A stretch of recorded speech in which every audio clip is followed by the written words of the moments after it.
எல்லோருக்கும் வணக்கம். சோதனை மேல் சோதனை போதுமாடா சாமி. என்னங்க பண்ணி வச்சிருக்காங்க. நம்மளுடைய செல்லத்தை என்ன பண்ணி வச்சிருக்காங்க பாருங்க. நம்மளுடைய நிஃப்டி என்ன ஆயிருக்கு அப்படின்னு பார்த்தீங்கன்னா, கடந்த 8 நாட்களாக நம்மளுடைய ஷேர் மார்க்கெட் இறங்கிக்கிட்டு இருக்கு. இன்னும் இந்த 2025 என்னென்ன கொடுமையெல்லாம் பார்க்க போறோம்னு தெரியல. ஏற்கனவே 4 மாதம் தொடர்ந்து இறங்கிய வரலாறு இந்த 2025 நடந்திருக்கு. இப்ப தொடர்ந்து 8வது நாட்களாகவும் ஷேர் மார்க்கெட் இறங்கிக்கிட்டு தான் இருக்கு. ஆமா, நீங்க பண்றதான் கரெக்ட். என்ன ஸ்டேஷன்ல வச்சு அடி வெளுத்து விட்டுருங்க அப்படின்னு வடிவேல் அவர்கள் சொல்ற மாதிரி பண்ணிருங்க. நிஃப்டி எவ்வளவுக்கு எவ்வளவு உங்களால அடிச்சு வெளுத்து விட்டு கீழே இறக்க முடியுமோ அதை பண்ணிட்டு அதுக்கப்புறம் ஏற்றம் மட்டுமே ஷேர் மார்க்கெட்னு ஒரு வழிக்கு கொண்டு வந்தீங்கன்னா தான் எங்களுடைய மனசு சந்தோஷம் அடையும். நண்பர்களே, இந்த பிப்ரவரி 14 சில பேர்த்துக்கு இது நல்ல நாளா இருக்கும், சில பேர்த்துக்கு இந்த நாள் பிடிக்கவே பிடிக்காது. யாராவது சேர்ந்து இருந்தாங்கன்னா கூட பிரேக்கப் பண்ணி விட்டுருவாங்க. அந்த மாதிரி பிரேக்கப் பண்ணி விடக்கூடிய ஆட்களுக்கு ஒரு மனசுல ஒரு சந்தோஷம் என்பது வரும். அந்த மாதிரி ஆன ஆட்களுக்கு ஒரு சந்தோஷமான செய்தி வந்திருக்கு. அதாவது என்ன ஆயிருக்கு அப்படின்னு பார்த்தீங்கன்னா, கடந்த டிசம்பர் மாசத்துல மிகப்பெரிய கம்பெனிகள் நிசானும் ஹோண்டாவும் வந்து மெர்ஜ் ஆகலாம். அப்படி மெர்ஜ் ஆனா உலகத்திலேயே மிகப்பெரிய கம்பெனிகள் ஒன்று இதுவும் வந்துடும் அப்படின்ற மாதிரி இன்ஃபர்மேஷன் இருந்தது. கடைசியில் பார்த்தா இன்னைக்கு பிரேக்கப் பண்ணிக்கிட்டாங்க. அந்த மெர்ஜர் நடக்காது என்பது போல தகவல் வந்திருக்கு. இது ஒரு மிக முக்கிய செய்தி. ஏன்னா இது போன்ற பெரிய பெரிய கம்பெனிகள் மெர்ஜ் ஆகும் பொழுது அது ஷேர் மார்க்கெட்டுக்கு ஒரு நல்ல செய்தி. பட் இந்த மாதிரி இல்லை, அந்த மாதிரி நடக்கல அப்படிங்கும் பொழுது அது ஒரு சுமாரான செய்தி தான். நண்பர்களே, இந்த சமயத்தில் ஷேர் மார்க்கெட்டில் ஒரு கான்செப்ட் இருக்கு. அந்த கான்செப்ட் சொல்றதுக்கு முன்னாடி என்ன அடி, இந்த அடி அடிச்சிருக்கானுங்களே அப்படின்ற மாதிரி கடந்த 4-5 மாதங்களாக ஷேர் மார்க்கெட் இறக்கத்தில் தான் இருக்கு. இதனால என்ன ஆகுதுன்னா, ஷேர் மார்க்கெட்டில் பல ஷேர்களுடைய பிரைஸ் லெவல் ஸ்ட்ரக்சரே அடிபட்டு போயிடுச்சு. அதாவது ஷேர் மார்க்கெட்டில் ஒரு கான்செப்ட் என்ன சொல்லுவாங்கன்னா, 50க்கு மேலே இருக்கக்கூடிய பங்கு ஒரு வேளை 100 வருமோ, 100க்கு மேலே இருக்கக்கூடிய பங்கு என்னைக்காவது ஒரு 500 வருமோ, 500க்கு மேலே இருக்கிறது அடுத்து 1000 தொடுமோ அப்படின்ற மாதிரி நிறைய பேர் நினச்சிக்கிட்டு இருப்பாங்க. ஆனால் இப்போ என்ன ஆகுதுன்னா, எல்லாம் அப்படியே ரிவர்ஸில் போகுது. 100க்கு மேலே இருக்கிறவன் 100க்கு கீழே வருவானோ, 500க்கு மேலே இருந்தவன் 500க்கு கீழே வந்தவன், 1000க்கு மேலே இருந்தவன் 1000க்கு கீழே வந்தவன் அப்படின்ற மாதிரி தான் செய்திகள் போய்கிட்டு இருக்கு. அப்படி சில ஷேர்களுடைய எக்ஸாம்பிள் பார்த்தீங்கன்னு வச்சுங்களேன், யாரெல்லாம் 100க்கு மேலே இருந்து கீழே வீழ்ச்சி அடைஞ்சாங்க அப்படின்னு பார்த்தீங்கன்னு வச்சுங்க, இந்த கனரா பேங்க் நல்லா தான் இருந்தான் ஒரு காலத்தில். கிட்டத்தட்ட 125 ரூபாய்க்கெல்லாம் போனவன் தான் இப்போ 100 ரூபாய்க்கு கீழே போய் ட்ரேட் ஆகிட்டு இருக்கான். இன்னொரு எக்ஸாம்பிள் நியூஸ் ஒன்று இருக்கு. இந்த NHPCன்னு ஒரு பங்கு, அவனும் வந்து கிட்டத்தட்ட 115 ரூபாயெல்லாம் ட்ரேட் ஆகிட்டு இருந்தவன் தான் இப்போ 73 ரூபாயில வந்து ட்ரேட் ஆகிட்டு இருக்கான். இன்னொரு கடைசி நியூஸ் ஒன்று இருக்கு. இந்த PNB ஷேர் அப்படின்றத எடுத்து பார்த்தீங்கன்னு வச்சுங்க, அவனும் ஒரு காலத்தில் வந்து கிட்டத்தட்ட 140 ரூபா பக்கத்துல எல்லாம் இருந்தவன் தான் இப்போ 100க்கு கீழே வந்து ட்ரேட் ஆகிட்டு இருக்கான். இதுதாங்க பிரைஸ் லெவல் சேஞ்ச் ஆன நியூஸ். இப்போதான் நான் யோசிச்சு பார்க்குறேன், இந்த எல்லா லிஸ்ட்லையும் நான் உள்ள இருக்கேன், என் முத்திரை எங்கெல்லாம் இருக்கு அப்படின்னு போய் பார்த்தோம்னாக்கா ஏகப்பட்ட பேர் எல்லா முத்திரையும் வாங்கியிருப்பாங்க. 100 ரூபா முத்திரை வாங்கியிருப்பாங்க. அதாவது 100 ரூபாய்க்கு மேலே இருந்த பங்கு 100க்கு கீழே போயிருக்கும். 500 ரூபா பதக்கத்தை வாங்கியிருப்பாங்க. அதாவது 500 ரூபாய்க்கு மேலே இருந்த பங்கு இப்போ 500 ரூபாய்க்கு கீழே போயிருக்கும். சில பேர் 1000 ரூபா பதக்கத்தையும் வாங்கியிருப்பாங்க. ஏங்க அப்புறம் அந்த பதக்கத்தெல்லாம் வாங்காமல் இருப்பாங்க? 4 மாசமா தொடர்ந்து ஷேர் மார்க்கெட் இறங்குது, மாசக்கணக்கில் இறங்கிக்கிட்டு இருக்கு. நாள் கணக்கில் பார்த்தாலும் இன்னைக்கு 8வது நாளாக இறங்கிட்டு இருக்கு. பயங்கரமாக ப்ரெஷராக இருக்கு. பட் இந்த ப்ரெஷர்லாம் வந்து ப்ரெசண்ட்ல பார்க்கும்பொழுது தான் ரொம்ப ப்ரெஷராக இருக்கும் அப்படின்றது என்னுடைய கருத்து. இதே கடந்த காலத்தை போஸ்ட்மார்ட்டம் அப்படின்றத எடுத்து பார்த்தோம்னு வச்சுங்களேன், எத்தனையோ பேர் இந்த மாதிரியான இறக்கத்தெல்லாம் கடந்து வந்திருப்பாங்க. நம்மளுக்கு முன்னாடியே நம்மளுடைய மூதாதையர்கள் அல்லது நம்மளே இப்போ ப்ரெசண்ட்ல இருக்கோம், நம்மளுடைய பாஸ்டன்ஸே வந்து இது போன்ற பல பிரச்சனைகளை ஒரு காலத்தில் கடந்து வந்திருக்கும் தான். அது 2020 மரண அடி, அது போன்ற பிரச்சனைகளை கடந்து வந்திருக்கிறாங்க. பட் இருந்தாலும் ப்ரெசண்ட்ல இருக்கிறவனுக்கு தான் அந்த வலியும் வேதனையும் தெரியும். அந்த வகையில் பல பேர் இன்னைக்கு கும்பா முத்திரைகள் 100 ரூபா முத்திரை, 500 ரூபா முத்திரை, 1000 ரூபா முத்திரை வாங்கிக்கிட்டு ரொம்ப பயத்தில் போந்திருக்காங்க. இந்த சமயத்தில் இன்னைக்கு ஒரு முக்கிய செய்தி என்ன அப்படின்னு பார்த்தீங்கன்னா, இந்த அதானி கிரீன் அப்படின்ற ஷேர் இன்னைக்கு ஒரு 3% இறங்கியிருக்கு.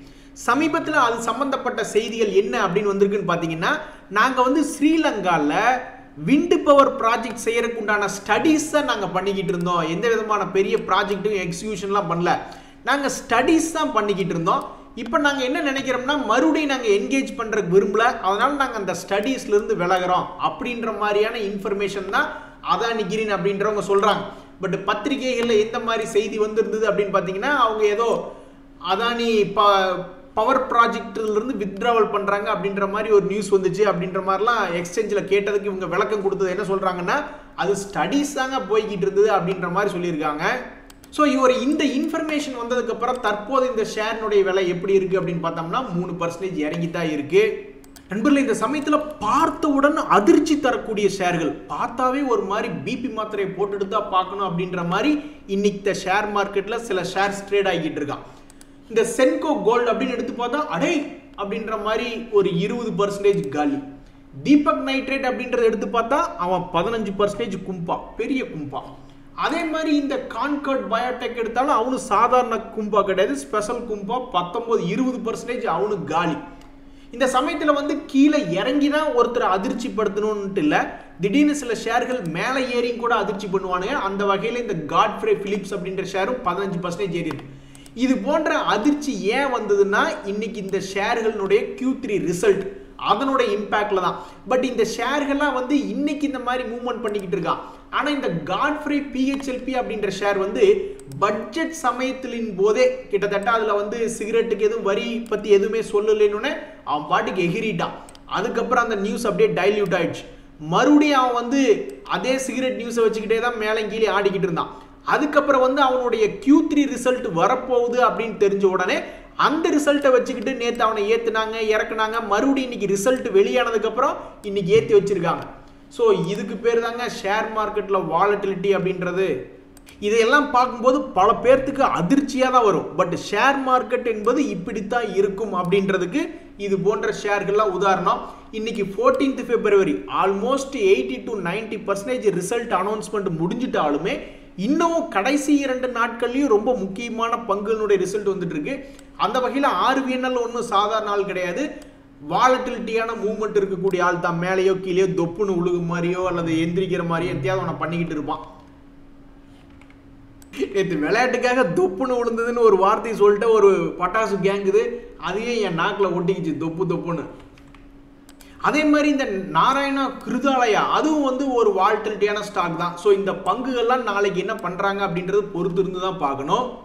அதனால நண்பர்களே, நியூஸ் என்பது வரும்பொழுது வாலட்டிலிட்டி என்பது வர்றதுக்கு வாய்ப்பு அதிகம் அப்படின்றதான் ஷேர் மார்க்கெட்டில் ஒவ்வொரு ஷேர்களும் ஒரு உதாரணமாக இருந்து அப்பப்போ கற்றுக் கொடுத்துக்கிட்டு இருக்கு. ஸோ ஏன் வாலட்டிலிட்டி வருதுன்னா அதுக்கு பின்னாடி மேபி ஏதாவது செய்திகள் இருக்கலாம் அப்படின்றதுக்கு ஒரு எக்ஸாம்பிள் தான் இந்த காட்ஃப்ரே PHLP அப்படின்ற ஷேர். ஏங்க இந்த உலகத்தில் எல்லாரும் கண்ணுக்கு கண்ணு, காதுக்கு காது, மூக்குக்கு மூக்கு கொடு அப்படின்னு எல்லாம் போட்டிக்கு போட்டி இறங்கிட்டு எப்படிங்க இந்த உலகம் உருப்பிடும்? எப்படி இருந்தாலும் யாராவது ஒருத்தர் அனுபவிக்கணும், யாராவது ஒருத்தர் கொஞ்சம் வேலைகள் செய்யணும், அல்லது அவங்களுக்கு பாவம் என்னதான் கஷ்டப்பட்டாலும் சிலது கிடைக்காது அப்படின்னு இந்த உலகம் ஒரு சமநிலை இல்லாம தான் இருக்கு. அதனால இந்த உலகம் இயங்கிக்கிட்டு இருக்கு. இப்ப எல்லாரும் முதல்வர் ஆகணும் அப்படின்னு நினைச்சு ஆயிர முடியுமா? அதுக்குன்னு ஒரு குறிப்பிட்ட இடத்துல இருந்து வர்றவனுக்கு தான் அடுத்தடுத்து அவனுக்கே கொடுப்பானுங்க. மற்றவங்க எல்லாம் ஓட்ட போட்டோமா, பின்னாடிக்கு வாழ்க வாழ்கன்னு கோஷம் போட்டோமா அப்படின்ற மாதிரி போய்த்தானே ஆகணும். அது மாதிரி தான் இப்போ நம்ம இந்தியா முதல் கொண்டு பல்வேறு நாடுகள் அமெரிக்காவுக்கு எதிராக அவங்க ஒரே பொருள் தான். இப்போ ஒரு மெத்தையை எக்ஸ்போர்ட் பண்ணுறோம் அப்படின்னா நம்மளுக்கு அமெரிக்கா 10% வரி போடுறாங்க ஒரு எக்ஸாம்பிள் வச்சுங்க. அதே மெத்த ப்ராடக்டை அவன் வெளிநாட்டிலேருந்து நம்மளுக்கு எக்ஸ்போர்ட் பண்ணும்போது நம்ம அவன் மேலே 20% வரி அப்படின்றது போடுவோம். எதனால்னா அவன் பெரிய எக்கானமி, அதனால் அவன் தாங்குவான். அப்படி அதே மாதிரி அவனுக்கு ரொம்பவுமே ஹை குவாலிட்டி ப்ராடக்டாக இருக்கும்.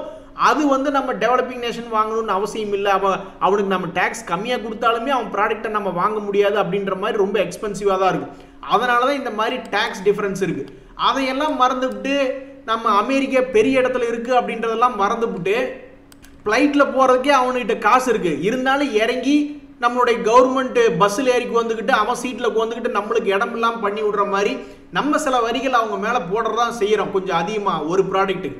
பட் அவங்க அதை விட கம்மியாக சார்ஜ் பண்ணிக்கிட்டு இருக்கிறதுனால இனிமேல் ரெசிப்ரோக்கல் டேரிஃப்ஸ் அப்படின்றது வர ஏப்ரல்ல இருந்து மேபி அமலுக்கு வந்துடும் அப்படின்றாரு ட்ரம்ப்.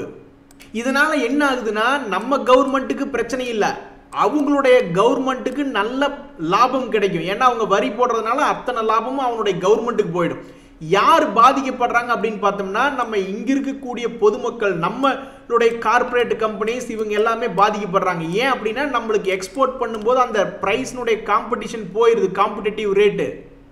எது எப்படியோ இந்த உலகம் என்னைக்குமே பழி வாங்கக்கூடிய நடவடிக்கையில் இறங்குச்சுன்னா இந்த உலகம் உருப்படாது அப்படின்றதான் பல்வேறு பெரிய தலைவர்கள் அந்த காலத்திலே சொல்லிட்டு போயிருக்காங்க. இருந்தாலும் இவர் கேட்க மாட்டேங்கிறாரு ட்ரம்ப். சில சிங்கிள்ஸ் பசங்களாம் இருக்காங்க, எவ்வளவுதான் அழகான பெண்கள் கையில் 1000 ரோஜா பூக்கள் எடுத்துட்டு அவங்க முன்னாடியே நடந்து வந்தா கூட உடனே கண்ணு மூடிட்டு ஆப்போசிட்ல ஓடி போயிடுவாங்க. அந்த மாதிரி தான் ஐபிஓக்கள் பற்றி ஒரு செய்தி இருக்கு. இந்த ஹெக்ஸாவேர் அப்படின்ற ஒரு ஐபிஓ இப்போதைக்கு ஓப்பனா இருக்கு. அதனுடைய க்ளோசிங் டேட் பிப்ரவரி 14.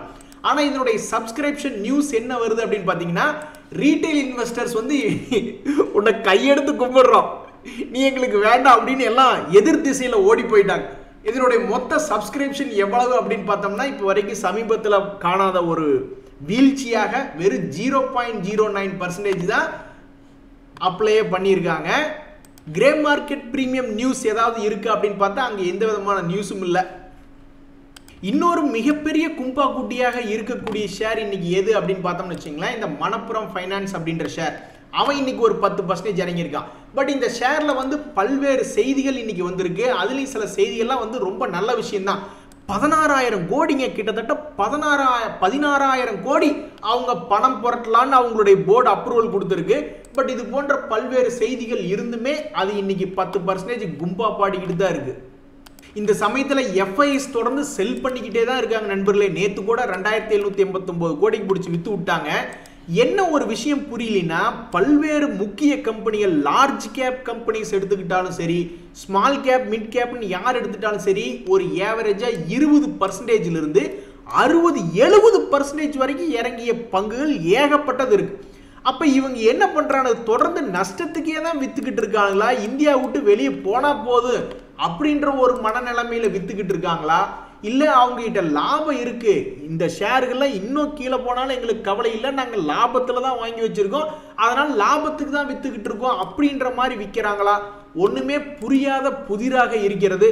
நம்மளுக்கு தெரிஞ்ச டேட்டா எல்லாமே வந்து எண்ட் ஆஃப் த டே பேசிஸ்ல இந்த மாதிரி எஃப்ஐஎஸ் பையிங் செல்லிங் டேட்டா தான் வருது. பட் அவங்க எந்த ஷேர்ல இன்னைக்கு லாபத்துக்கு வித்தாங்களா, நஷ்டத்துக்கு வித்தாங்களா அப்படின்ற ஒரு மூடு மந்திரமாக உள்ளது. சரி நண்பர்களே, இன்னைக்கு சுத்தமா மனசே இல்லை. ஏன் 8 நாளாயாவா தொடர்ந்து இறங்குவீங்க, ஆனா ஒரு 5 நாள் இறங்குற, அப்புறம் ஒரு 2 நாள் ஏறக்கூடாதா, அந்த மாதிரி இருக்கக்கூடாதா? ஏன் இப்படி தொடர்ந்து 4 மாசமாகவும் இறங்கி தொடர்ந்து 8 நாளாகவும் இறங்கி நம்மளை ரொம்பவுமே சோதனைக்குள்ளான காலமாக இருக்கிறது. ஆண்டவனே சீக்கிரம் எங்களை காப்பாற்றி விடப்பா அப்படின்னு ஆண்டவனை வேண்டிக்கிறத தவிர்த்து வேற எதுவும் வழி இருக்கிற மாதிரி தெரியல. இன்றைய தகவல் அனைத்து உங்களுக்கு உதவியாக இருந்ததுன்னா எனக்கு மகிழ்ச்சி தான். ரொம்ப நன்றி, வணக்கம்.